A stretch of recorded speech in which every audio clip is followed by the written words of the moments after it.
my name is Alfred Hitchcock, and I would like to tell you about my forthcoming lecture. It is about the birds and their age-long relationship with man. It will be seen in theaters like this across the country.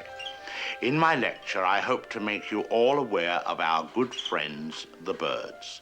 Theirs is a noble history, and through it all, man has played a conspicuous part. This cave drawing is one of man's earliest sketches of his feathered friend. One can see at once the loving care with which the artist depicted his subject. The story of man and his friends, the birds, is filled with many fine examples of ways in which these noble creatures have added to the beauty of the world. Take this plumed hat from the period of Charles I. How proud the birds must have been to have their feathers plucked out to brighten man's drab life. Here we have a later model, a refinement of the first. Here man, or rather woman, thought enough of the birds to have an entire one as a decoration. It's quite dead, of course. Naturally, the egg plays a very prominent part in my lecture. Not a word about which came first, however. I don't believe in dealing with controversial matters. Thousands of years ago, man was satisfied merely to steal an egg from a nest and use it for food.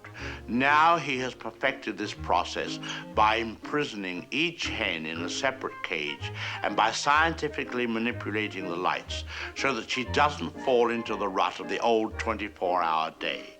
Thus, he can induce the bird to reach fantastic heights of egg production. Originally, there were many varieties of birds on Earth. Some have become extinct. The great auk, the passenger pigeon, and the famous dodo bird have all disappeared. Actually, they didn't exactly disappear. They were simply killed off, but of course, this is nature's way. Man merely hurries the process along whenever he can be of help.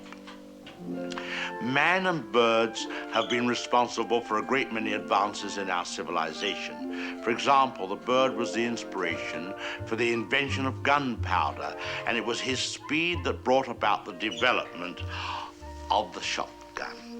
But man has not been unmindful of his debt to the bird. We have honored our feathered friends in many ways. We cage birds and show them off proudly in most of our zoos. And the turkey is traditionally our guest of honor at Thanksgiving. I suspect you never realized that if it weren't for birds, even some of our pastimes would suffer noticeably. Duck hunting, for example. Granted, bagging a fellow hunter can be diverting, but the supply is rather limited. I hope you don't mind if I have something to eat, but I'm rushed today. Planning the lecture has been most educational for me. I've begun to feel very close to the birds and have developed a real sympathy for our little... What was I saying? Oh yes, I've come to feel very close to the birds and have come to realize how they feel when... I don't think I'll eat just now. Hardly proper with all of you here. Surely the birds appreciate all we've done for them. Don't you? Beautiful cage, fresh water, no other birds to bother you, none of that blinding sunlight. Oh! Now, why would he do that? Most peculiar. What on earth?